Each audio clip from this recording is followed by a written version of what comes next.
Good evening, everyone. I am Cambridge Mayor Siddiqui, and I welcome you to this evening's conversation on suicide prevention and awareness.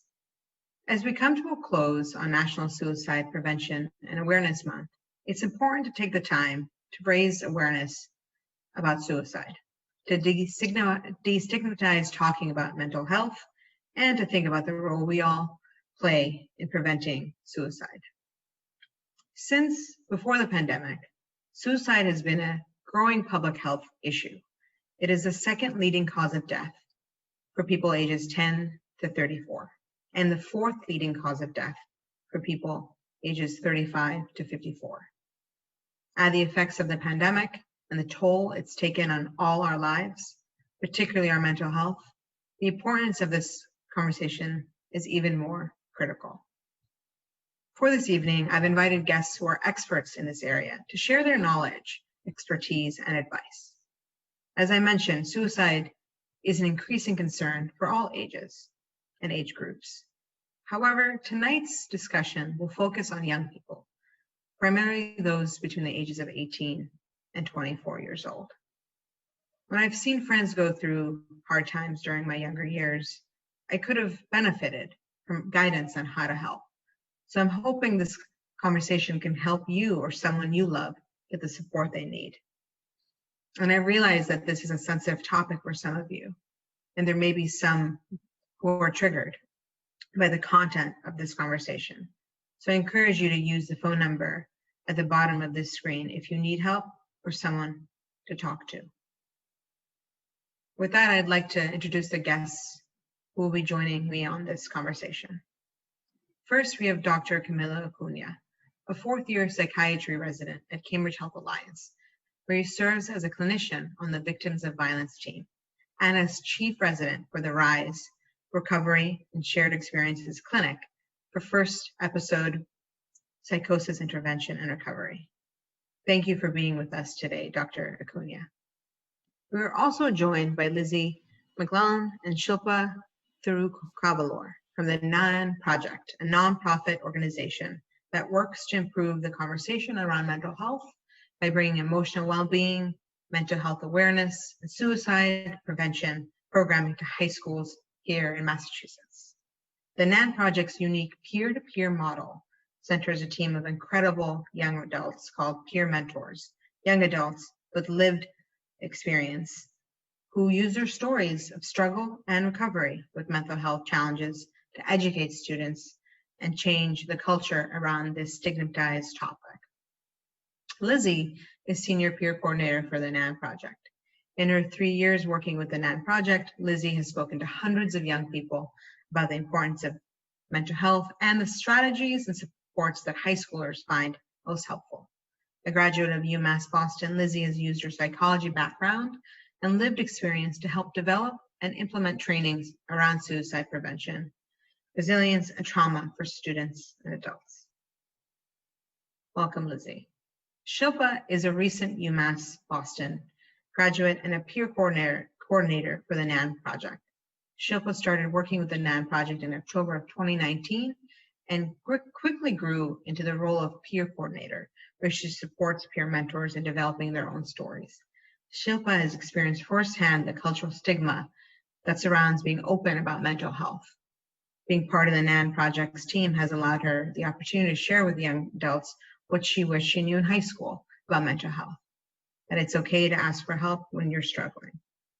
Thank you, Shilpa, for being with us as well.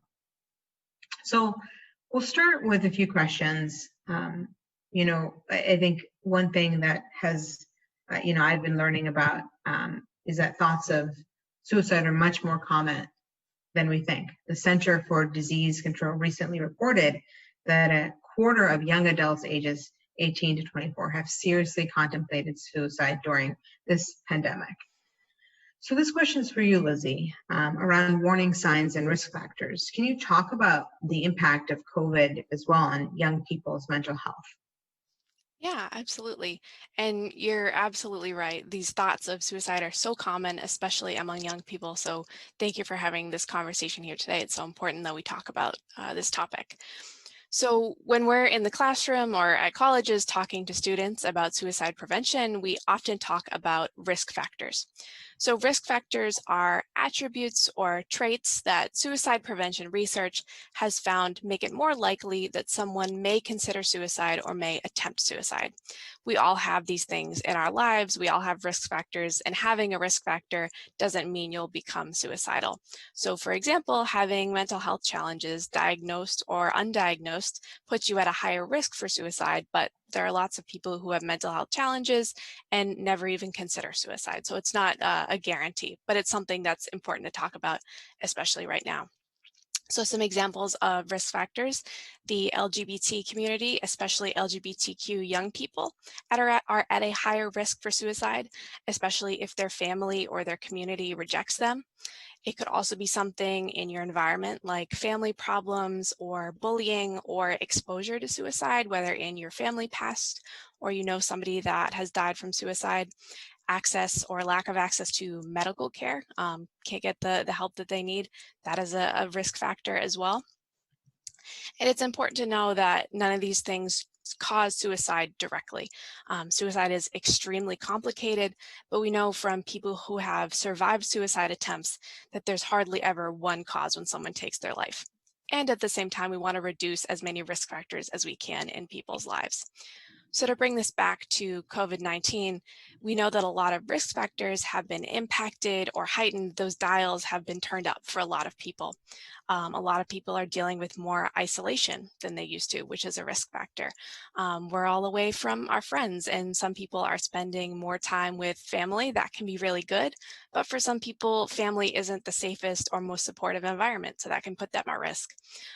Schoolwork, for those who are at school, is happening virtually, and those huge transitions and huge changes from going to last year to this year and how different school looks is a huge stressor for a lot of people. A lot of families are also concerned about money right now, and we know that that financial stress affects everybody in the family, and then that can be a stressor that raises somebody's risk as well. So a lot of mental health things and all of our mental health really has been challenged at some point in the past 6 months.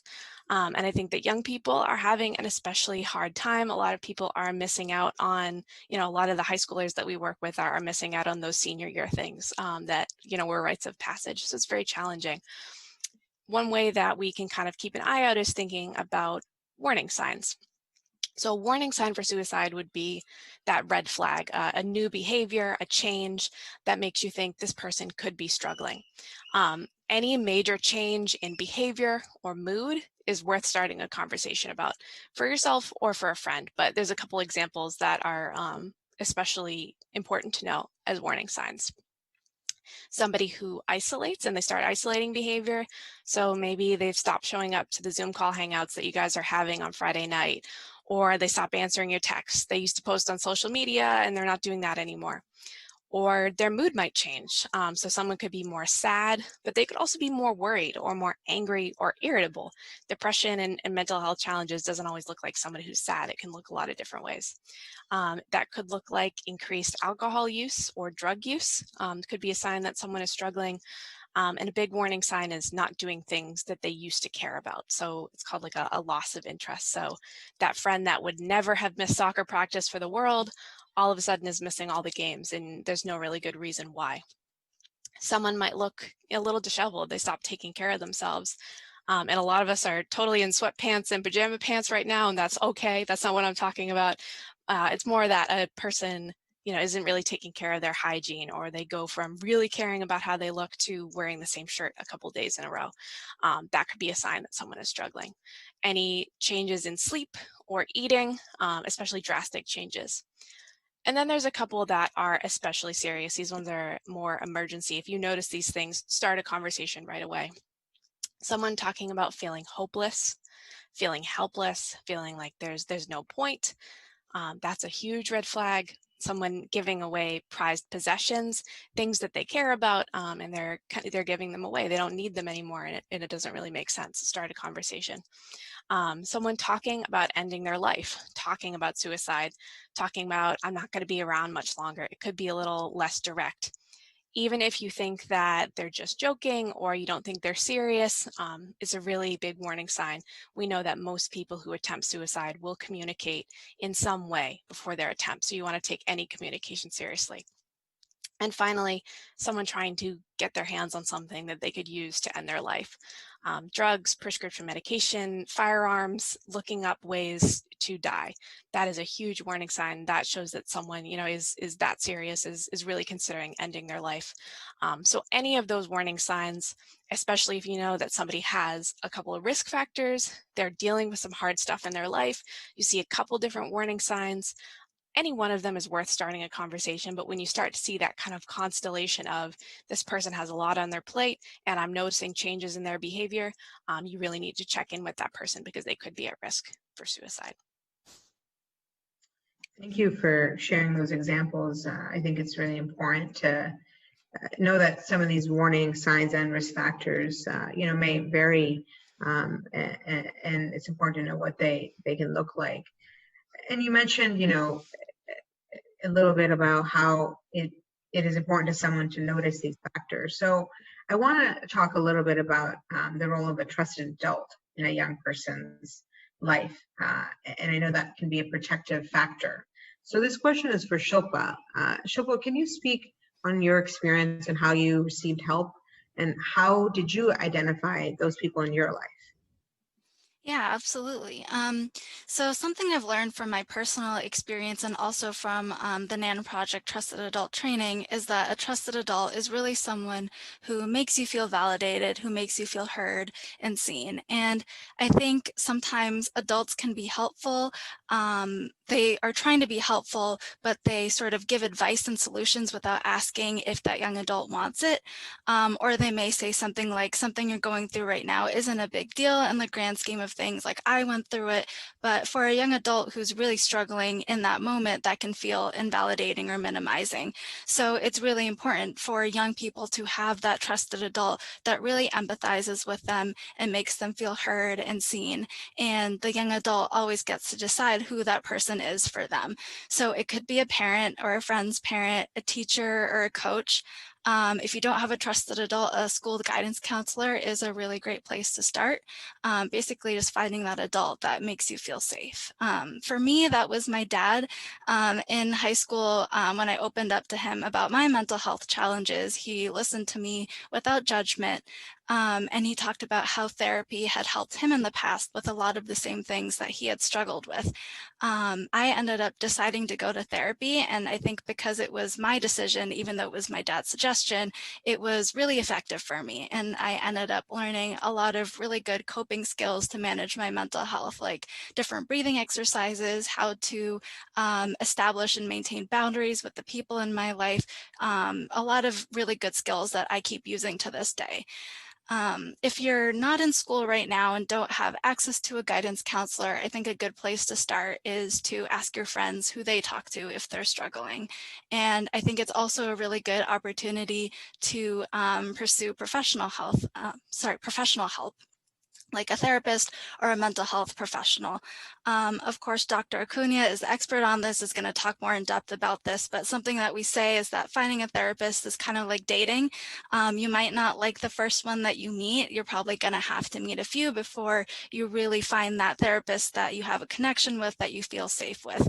And again, it's making sure that that therapist is collaborating with you about your treatment and getting you onto the road for recovery and making you feel heard, which is, those qualities are really important in a trusted adult, and to make sure that they're that protective factor for young people. Thank you, Shilpa, for sharing your story, and I'm so glad that you were able to talk to your dad. And I appreciate you telling our viewers how to find people to confide in if they need help. And I think if there are some young people who are tuning in this evening, they may want to know how to help a friend who may be struggling. So for you and Lizzie, what kind of advice would you give on how a friend can give space to that person to figure out what's going on? And if you're a teenager seeing your friend struggling, when do you ask for help from a trusted adult? Sure, I can start us off. So thank you so much, Mayor, for asking this question because it's a really common question. We get it all the time. So this is the time where you really look out for those warning signs that Lizzie talked about, the red flags that your friend is really struggling and in need of some more help. One thing that we do when we have these conversations in the classroom is that we put out a scenario of different warning signs. For example, if you're noticing that your friend who usually gets to class every day on time, is really punctual and enthusiastic, is now skipping school or skipping classes, not showing up on Zoom, for example. How can you support this friend? It's really helpful to start a conversation by naming the things that you've noticed about your friend. For example, saying, hey, I've noticed recently you've been skipping classes. Are you okay? Or, hey, I've noticed that, you've been missing soccer practice lately. What's going on? It's really important to name what you're seeing because it's harder for your friend to sort of brush it off and be like, hey, I'm okay. Like, I don't need help. I'm good. And if you feel like your friend might be seriously struggling or thinking about suicide, it's really important to ask the question, are you thinking about suicide? Are you suicidal? And to use the word suicide. Some people may feel like it's not okay or safe to ask about suicide, or asking about it may be putting the idea in their friend's head.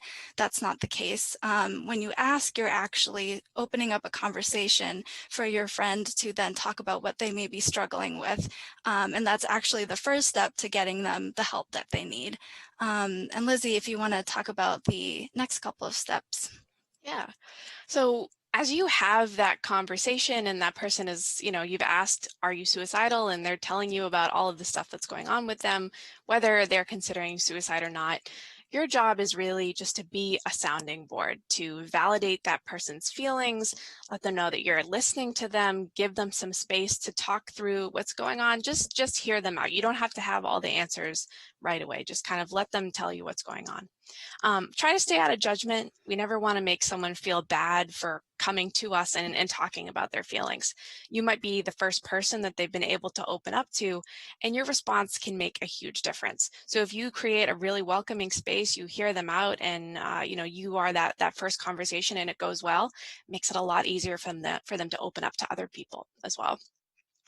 At least at the beginning of this conversation, it's a good idea to hold off on giving advice before the person's finished talking about their problem.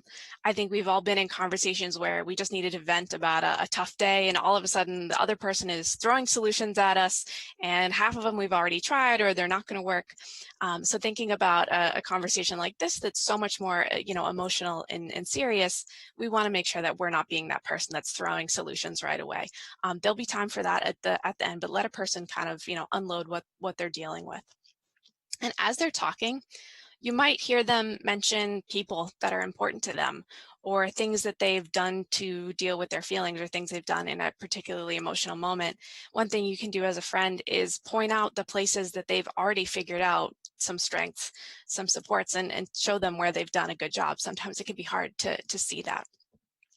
If your friend is dealing with something more serious than a bad day at school, or just a tough day, it's time to figure out who else can help the both of you.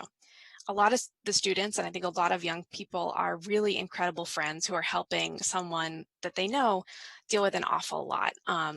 But our message to those kind of therapist friends, or they're the therapist of the friend group, but they aren't therapists, please don't worry alone. It's a lot of weight to carry for one person to know that someone else is dealing with something and to not be part of a team. That is too much for one person to carry.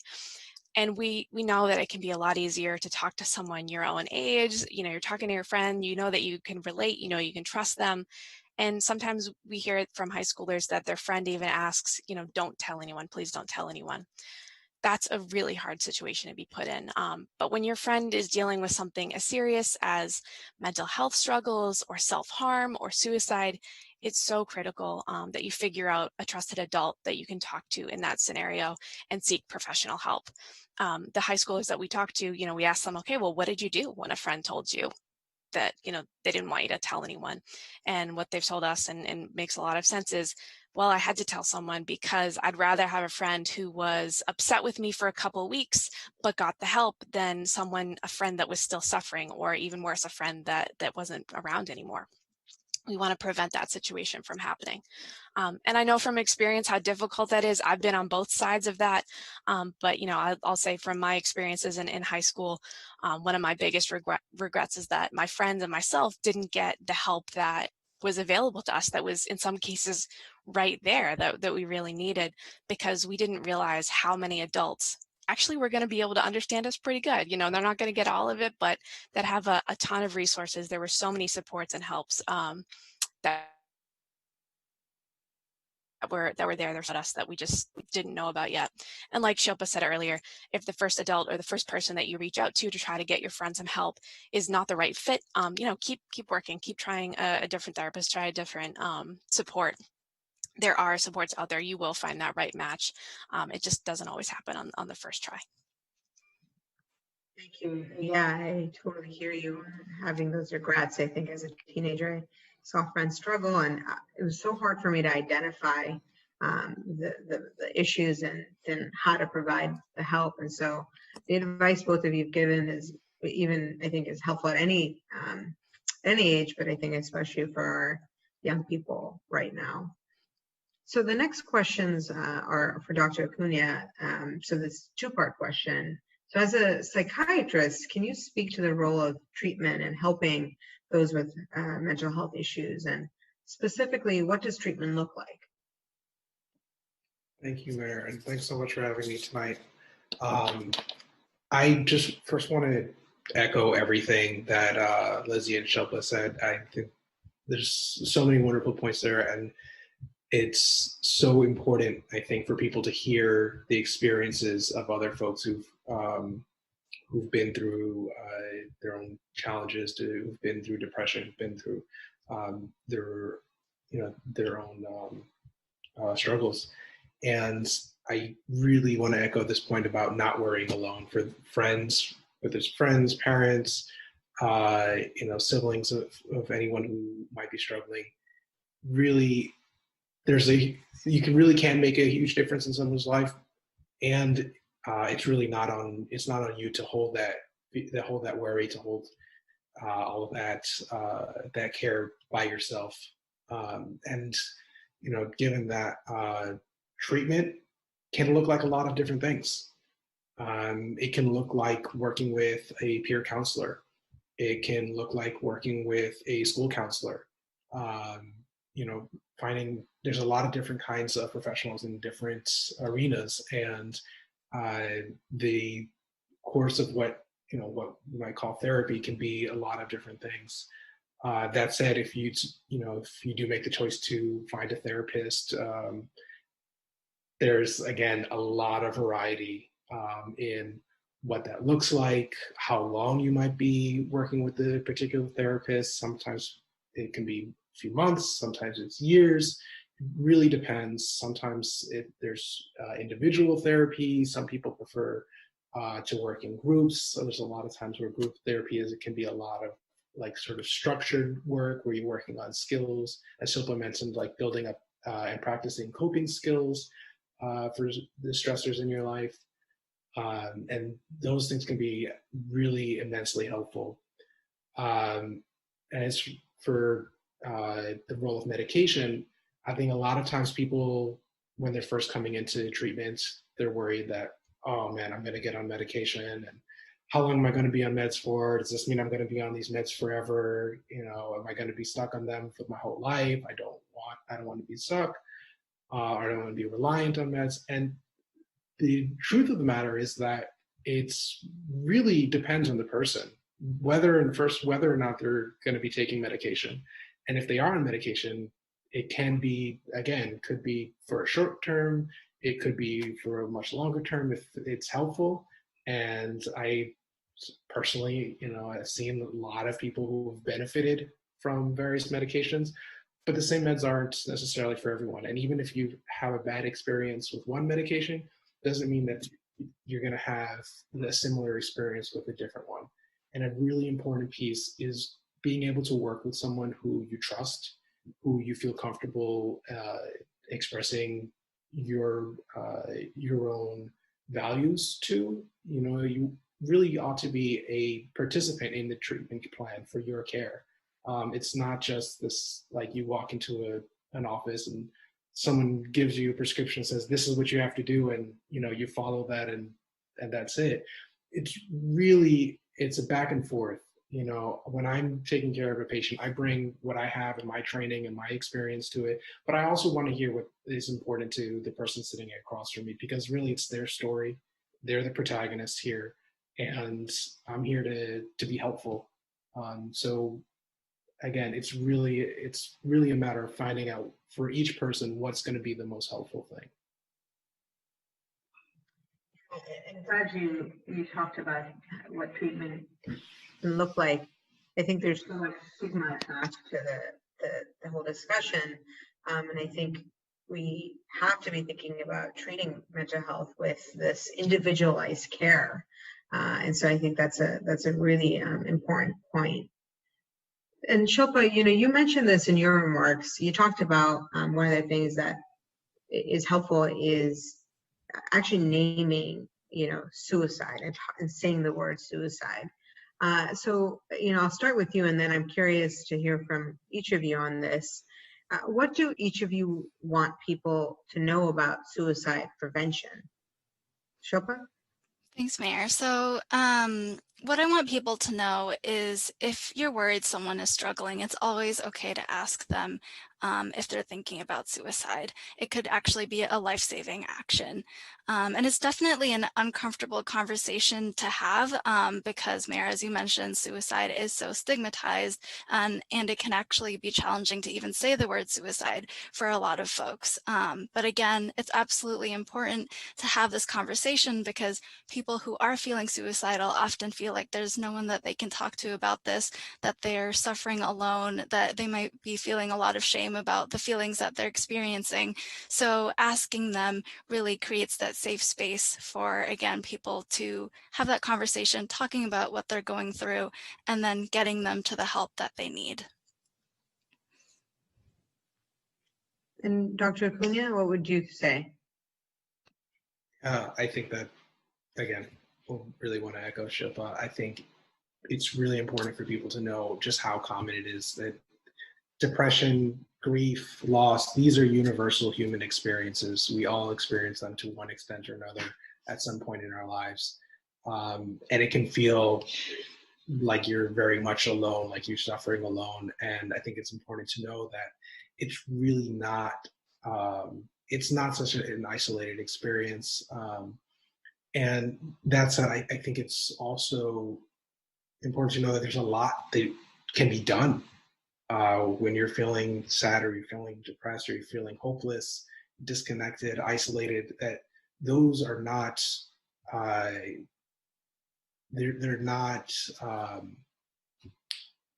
permanent states, and they're not untreatable. And a big part of it really is social connection.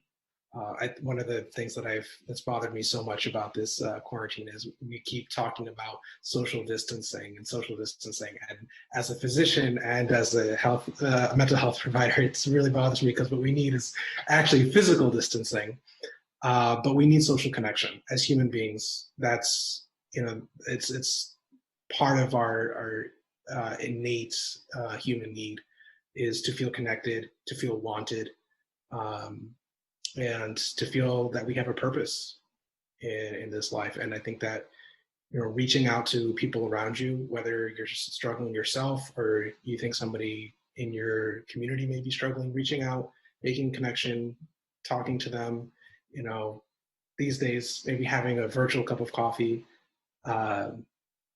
but having those avenues where people can communicate and feel wanted and feel loved and feel cared for. And I also think that extends also beyond the individual, beyond, the sort of the, personal connections, but also to the community level, right? How do we build a community where people do feel wanted, feel cared for, right? Where people have housing, where people have food, where people have their basic needs met and feel like they have a place in this community. I think, especially now, given the climate of the national climate, where we have a lot of rhetoric that's making people feel unwanted, uncared for, rejected. I think that's where we really need to double down and clarify that in our community that people do feel wanted, feel cared for, then we create a space for them and we create a space for each other. Absolutely. I mean, that social connection piece is critical. Lizzie? Yeah, I think building off of both what Shilpa and what Dr. Acuña said is that, suicide is common and it's also preventable. There's so much that we can do. Many people who survive their suicide attempts, including some of the peer mentors that we work with and tell their stories, talk about feeling regret after they attempted or having a total perspective change after they attempted. And we know from research that 9 out of 10 people who attempt suicide and survive will not go on to die by suicide. And that might sound a little counterintuitive, but where that comes from is that oftentimes someone who is suicidal is feeling intense pain that they don't know how to live with. There's this idea of ambivalence, and that many suicidal people go back and forth on whether or not they'll attempt. And they say, when they talk about those experiences, they say they don't really want to die, but in those moments of intense emotion, they see suicide as the only option. They don't know how to keep living with this pain. And the silver lining of that and what it means for suicide prevention is that we can make a huge difference when someone is considering suicide by helping them address whatever is causing so much pain. Oftentimes it's a mental health challenge, which we've discussed. There are so many options and so many treatments for. Luckily there are a lot of tools and strategies to offer somebody. And if we can help them access the right kind of support, remind them of the reasons that they're still here, and remind them that we care, we can make a huge difference and make it so much less likely that they'll turn to suicide, and help that person get through that pain and get back onto a road of recovery. Thank you. That's really helpful. And, I think Dr. Acuña really touched on this, but I wanted to open it up to everyone else and to see if there's specific examples. I think this is just such a challenging time, and it seems like there's no end in sight in some ways. And so for me, I've been constantly thinking about, what can we do as a community to support those who are having these deep feelings of depression and the suicidal ideation. You sometimes, people are struggling, but are there specific things that we can do as a community to help folks? If Lizzie or Shilpa wants to add on to what Dr. Acuña had said earlier. Sure, I can start. I think something it's really important is that suicide prevention is something that we can all do.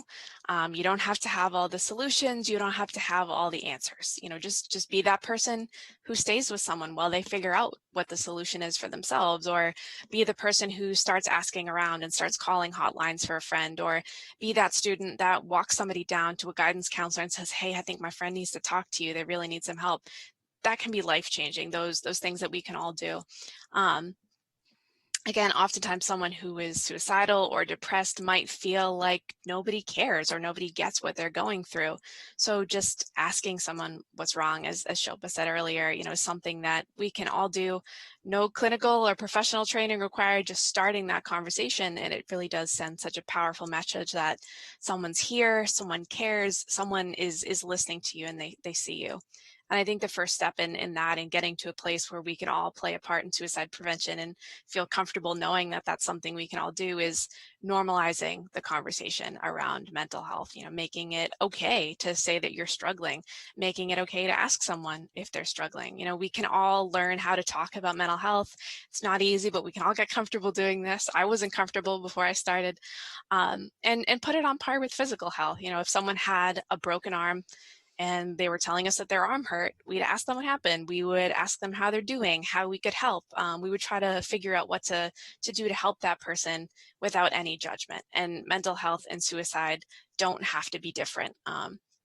We can see that someone's struggling emotionally and get used to doing the exact same thing, just reaching out, and that can make it easier for them to talk about what's going on and for us to talk about it when we're having a hard time. So we can all be part of that change and all be a part of suicide prevention.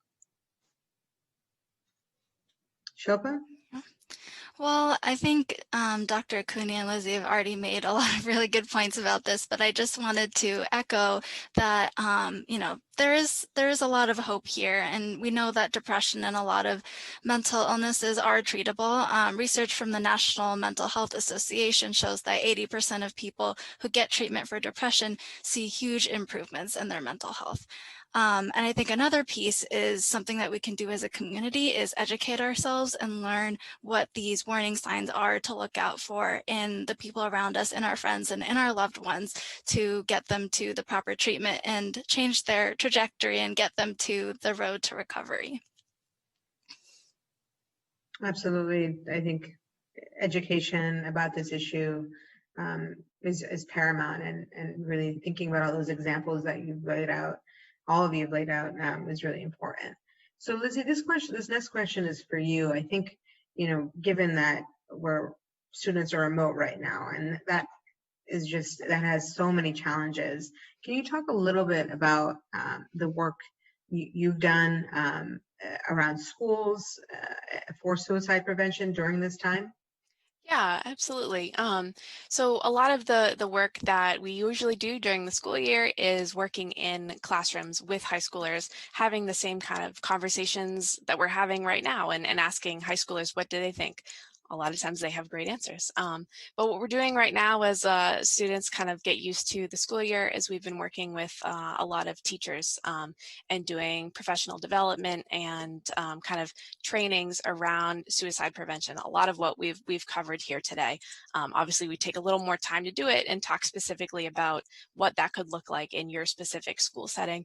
But we talk about the warning signs, the risk factors, some of the statistics around suicide prevention, and really walk people through the steps to start that conversation, to connect people to help who's the right person in your building to go to about this. And we've also been kind of addressing some other things that, I think a lot of people are concerned about, the impact of trauma right now.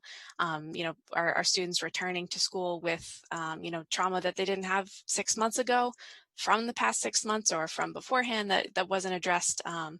It's a lot, and we've also been talking a lot about the hopeful side of this is the resilience, is that there's so much that you can do to kind of foster that growth in your students, to create a safe place to talk about how they're struggling and help them get through what is going to be a challenging school year. But a lot of the educators that we're talking to have a lot of great ideas for how to start that and really care about their kids. So I think they're going to figure out how to do this.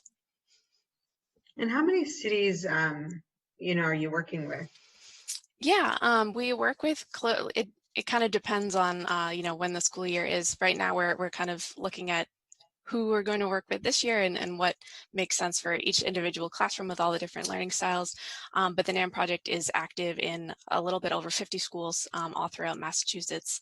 One thing that's important to know is that everything that we offer and all of the trainings and the presentations that we do for students are free of charge. We don't want there to be any barriers towards people getting this information. So we're always looking for more schools to work with. We'll take on new schools now. And all of the communities that we work with, our goal is to have an ongoing relationship. We don't want to just do a presentation and leave. We want to get to know the students, get to know what concerns they have, and help them be part of the suicide prevention work in their school. Great. No, that's awesome to know and learn about.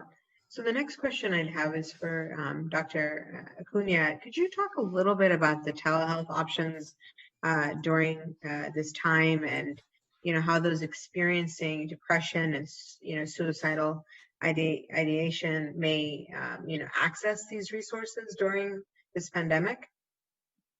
Yeah, absolutely. I think it's been a really interesting experience as we've moved into telepsychiatry during this quarantine, because I think it's been, I would say, a pretty mixed experience. I think a lot of people have found it strange, certainly, but I've actually been struck by the number of people who have really found it to be helpful, both in terms of, I think sometimes there's a little bit less of a less intensity. I think some people who might find it intimidating speaking to somebody face to face find it a little easier to do this over the phone or over video. I think the other thing that's been really interesting is for people who might have struggled to get into to an appointment or to find time to get into an appointment during the normal clinic hours, I can sort of more easily put aside a little time during their day to call in or to or if they have a private space to just sort of call in for a video visit. And we really are trying to make this as accessible as possible. There is certainly the issue of making sure you're able to find a private space to talk, making sure that people actually have phones or internet access that allows them to access these services. But right now at CHA, our services are 100% available via phone or video as far as individual sessions, and we've even started up a number of the groups as well.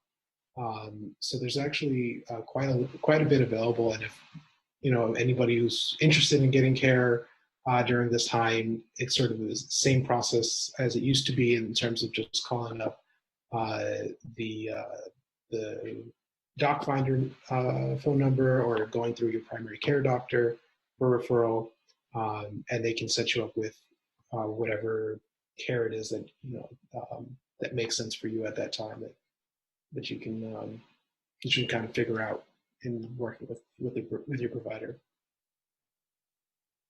Thank you. What you just said led me to think about some of the earlier comments around individualized care. And, Shilpa, you talked about the example of being able to talk to your dad. There's so many examples of young people and LGBTQ young people who may have just a harder time getting the access to the resources for their nuanced needs, and the fact that there's difficulty in finding therapists who may not look like you, right, and maybe understand where you're coming from and your background. So do you have any suggestions on for young people and young kids of color particularly, as well as LGBTQ young people, on how to go about finding someone who fits their needs? Yeah, I think that's a really big question, and that's definitely something that I've struggled with as a South Asian American person. In high school, the first therapist I had helped me a lot with coping skills, but she wasn't really sort of educated or didn't really have that cultural competence to talk about like how my culture and how my race affects my mental health and the way that I navigate the world. And I think that it's definitely a challenge because there aren't many therapists of color, there aren't many LGBTQ therapists. But what I think is really important for kids of color and LGBT kids to know is that like your therapist absolutely needs to be someone who respects you and respects your identity. And that's absolutely not something you need to compromise on when you are looking for care.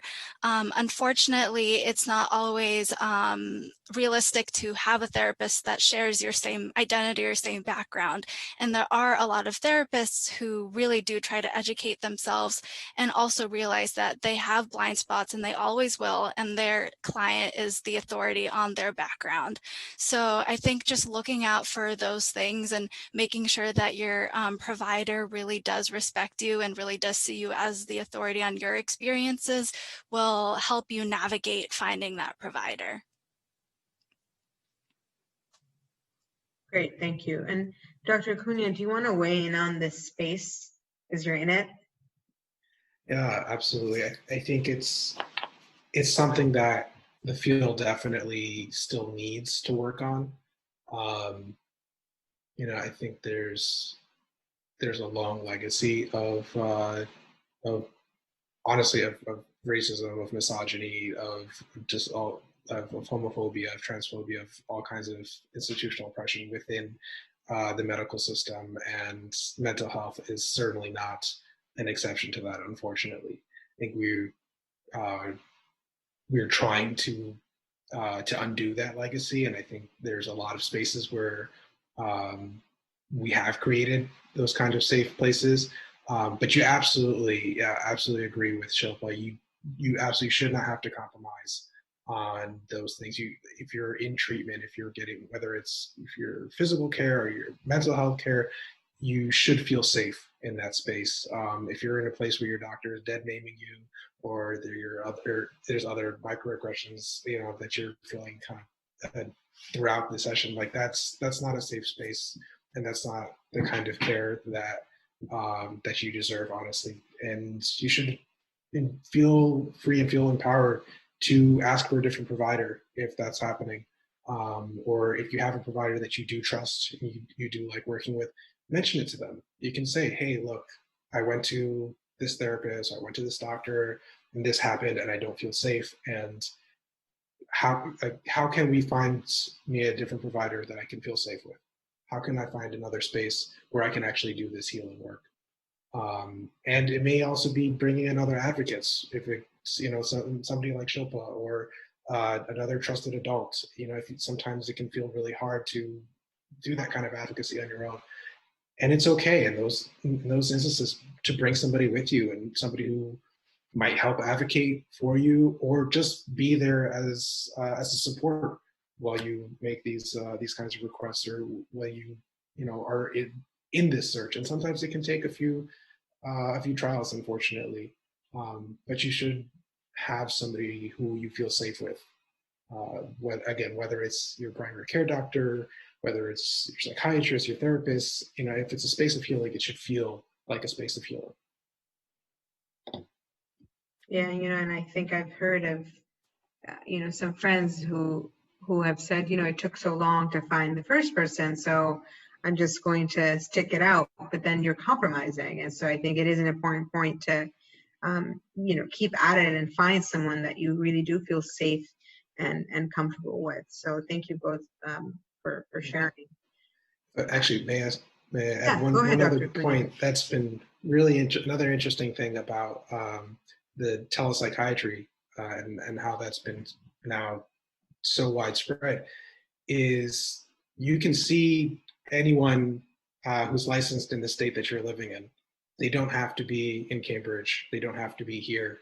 And actually, that's something that I think it's not always immediately obvious when you're thinking of sort of classically of somebody who, they should be local. Nowadays, if they're doing telepsychiatry, they don't actually have to be, as long as they're licensed to practice in the state where you are, as long as they're covered in Massachusetts, they can be anywhere. So your options are actually a lot broader than they used to be. Yeah, that's a great point. I think it's definitely this pandemic is horrible in many, many ways, but then there's been these, innovations that have maybe been good for access. So it's important. Would anyone, as we wrap up, is there anything, any parting thoughts any of you have as we go? I think we have some resources that we'll share at the end that we've all put together so that folks can have that access. But is there anything else that you'd like to tell our viewers before we wrap up? I'd just like to say thank you for having us and for starting this conversation. I think, being in suicide prevention and thinking about Suicide Prevention Month, it gives, it's such a good sign. It's just a hopeful thing to have these conversations and be talking about this and letting people know that there are so many resources out there. So thank you so much for hosting this conversation and having us. I'm really glad that we were able to have this conversation. It's I think it is really important to talk about suicide prevention, as you said, and just raise awareness about this issue and how it's affecting our community, especially our young people. So I think the work you do, all of you, on a daily basis to address this national public health issue is really, really important and life-saving. And from this conversation, I took away, you know, a number of main things. You know, first and foremost, that if you are having suicidal thoughts, you're not alone. You know, we have resources. There's a number at the bottom of the screen that you can call. And it's really important for you to know that you aren't alone. There are people who are there for you, and you can find a trusted adult to talk to you, or a friend if you're having suicidal thoughts. And you know, most importantly, that it's really okay to ask for help. The people who spoke tonight, among many others, are here for you if you are going through a tough time. I want to point out that there is some bright news on the national level regarding suicide prevention. Just last month, or a few days, we're still in September, October is tomorrow, but just on September 21st, the House actually passed the National Suicide Hotline Designation Act, which would codify 988 as the three-digit dialing code for individuals experiencing a mental health crisis. So the Senate has, you know, they passed the bill earlier this year, and it now heads to the president's desk for his signature.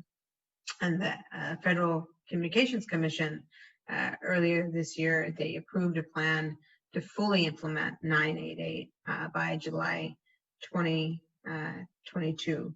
So I think that's a really important news, and I really hope that this gets signed into law very soon. So I wanted to share that update. I want to thank my guests, the experts tonight who came this evening to talk about the work they're doing. I want to thank CCTV and Cambridge Public Health Department and the NAMI project as well for all the information that you've provided. And wanted to just say that my office is here for you as well. Please don't hesitate to contact us. And, you know, most importantly, please take care of yourself. And you know, really, we're here for you. So thank you to those who've watched, and thank you for everyone who's tuned in. We'll be sharing some of the resources for the remainder of the program that you can access. So thank you everyone for joining, and take care. Thank you, Mayor. Thank you.